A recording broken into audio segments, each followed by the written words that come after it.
नमस्कार दोस्तों, स्वागत है आपका अपना YouTube channel class with Ajit पर। तो दोस्तों, आज हम भूगोल का निचोड़ लेके आए हैं जो लुसेंट, क्राउन, महेश सोनवाला जैसे पुस्तकों पर आधारित है। इस वीडियो के माध्यम से आप एसएससी, रेलवे, बिहार पुलिस, दरोगा आदि की तैयारी बहुत अच्छे ढंग से कर सकते हैं। तो दोस्तों, आदि की तैयारी बहुत अच्छे ढंग से कर सकते हैं। तो दोस्तों, बिना समय बिताए हुए हम इस वीडियो का पहला प्रश्न पर आते हैं।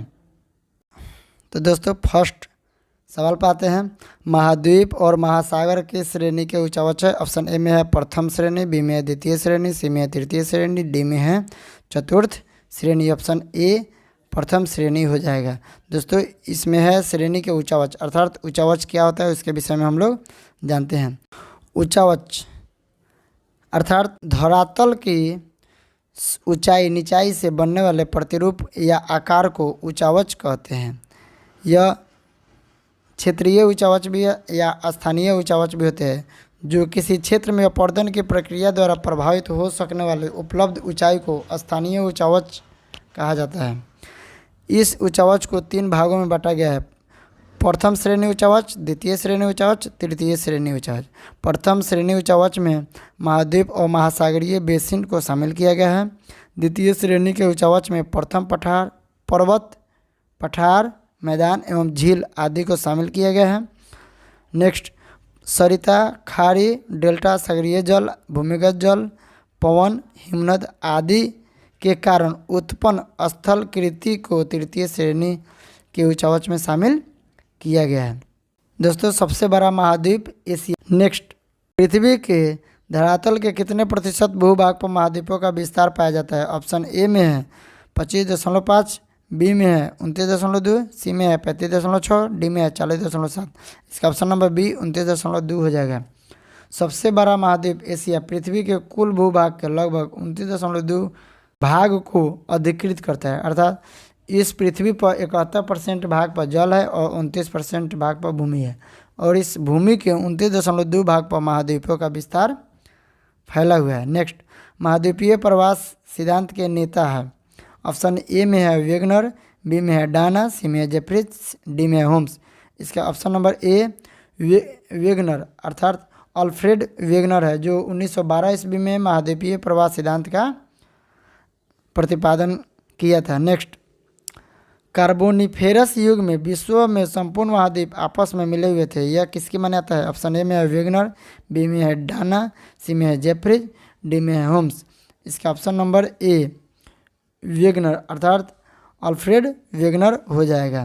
कार्बोनिफेरस युग, जो 358 ईस्वी से 299 मिलियन वर्ष पूर्व के समय को कार्बोनिफेरस युग कहा गया है।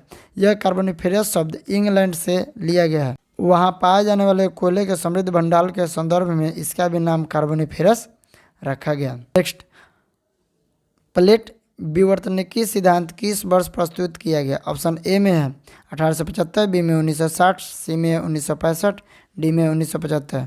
इसका ऑप्शन नंबर बी 1960 हो जाएगा। इससे संबंधित कुछ क्वेश्चन को देखते हैं।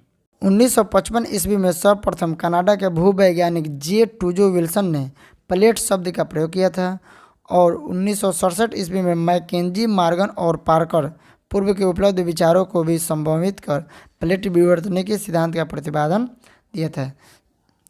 लेकिन 1960 में वेगनर साहब ने ही इसका सिद्धांत प्रस्तुत किए थे। नेक्स्ट, वेगनर अनुसार महाद्वीपीय विस्थापन जिस देश में हुआ है वह देश है क्या है? ए में है भूमध्य रेखा और उत्तरी ध्रुव, बी में है भूमध्य रेखा और पश्चिमी ध्रुव, सी में भूमध्य रेखा एवं दक्षिणी ध्रुव, डी में भूमध्य रेखा और पूर्वी ध्रुव।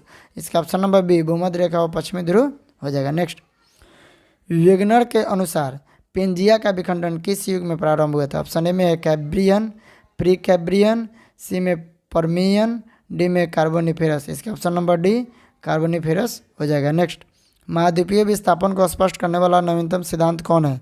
ऑप्शन ए में है टेलर की महाद्वीपीय विस्थापन परिकल्पना, बी में है चतुष्फलक परिकल्पना, सी में है वेगनर का महाद्वीपीय विस्थापन सिद्धांत, डी में प्लेट विवर्तनिकी सिद्धांत। इसका ऑप्शन नंबर डी विवर्तनिकी सिद्धांत हो जाएगा। नेक्स्ट, अक्षांश की संख्या कितनी है? ऑप्शन ए में है 66, बी में है 90, सी में 180, डी में है 360। इसका ऑप्शन नंबर सी 180 हो जाएगा। यदि देशांतर की संख्या पूछा जाए तो उसकी संख्या 360 हो जाएगा। नेक्स्ट, भूमध्य रेखा से उत्तर या दक्षिण किसी दिए गए स्थान की कोणीय दूरी क्या कहलाती है? ऑप्शन ए में है 4.5 घंटा, बी में है प्रधान देशांतर, सी में है देशांतर, डी में है अक्षांश। इसका ऑप्शन नंबर डी अक्षांश हो जाएगा। नेक्स्ट, कौन सा बृहत वृत्त का उदाहरण है? ऑप्शन ए कर्क रेखा, बी मकर रेखा, सी भूमध्य रेखा, डी आर्कटिक रेखा। इसका ऑप्शन नंबर सी भूमध्य रेखा हो जाएगा।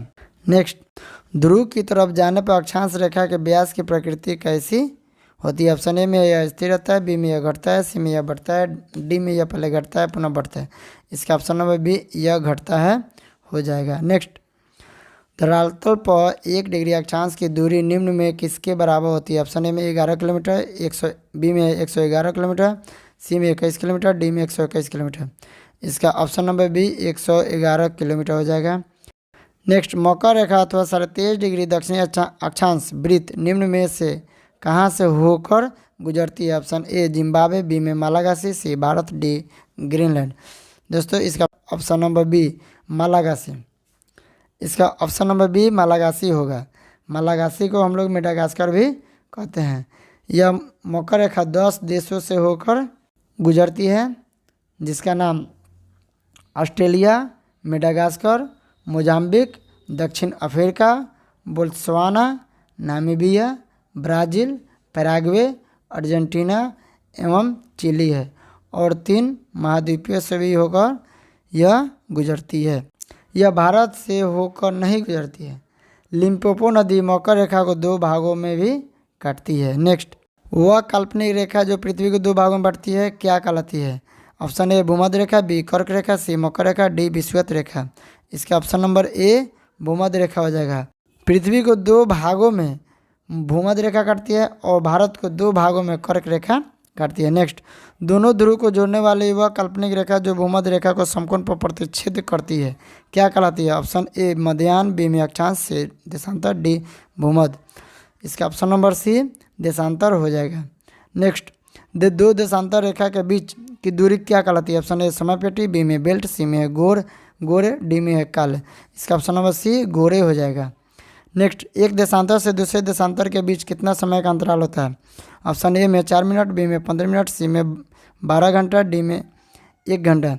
इसका ऑप्शन नंबर ए 4 मिनट हो जाएगा। नेक्स्ट, वह अक्षांश रेखा जिस पर सदैव दिन एवं रात की अवधि समान होती है।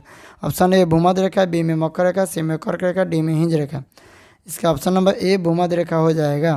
भूमध्य रेखा जो होती है पृथ्वी के चारों ओर घूमता है और पृथ्वी के केंद्र से होकर गुजरता है। वह बृहत वृत्त हमेशा पृथ्वी को आधे भाग में बांटती है। नेक्स्ट, पृथ्वी पर सबसे उच्चतम ताप रिकॉर्ड किए जाते हैं। ऑप्शन ए भूमध्य रेखा, बी में 20 डिग्री उत्तरी अक्षांश पर, सी में 25 डिग्री उत्तरी अक्षांश पर, डी पर 10 डिग्री उत्तरी अक्षांश पर। इसका ऑप्शन नंबर ए भूमध्य रेखा पर हो जाएगा। नेक्स्ट, 2 अक्षांश रेखाओं के बीच की दूरी कहलाती है। ऑप्शन ए में 111 मील, बी में 111 किलोमीटर, सी में 121 मील, डी में 121 किलोमीटर। इसका ऑप्शन नंबर बी 111 मीटर हो जाएगा।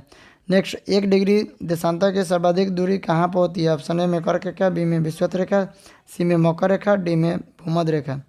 इसका ऑप्शन नंबर बी विषुवत रेखा पर हो जाएगा। नेक्स्ट, पृथ्वी के उत्तरी ध्रुव एवं दक्षिणी ध्रुव को मिलाने वाली रेखा को क्या कहते हैं?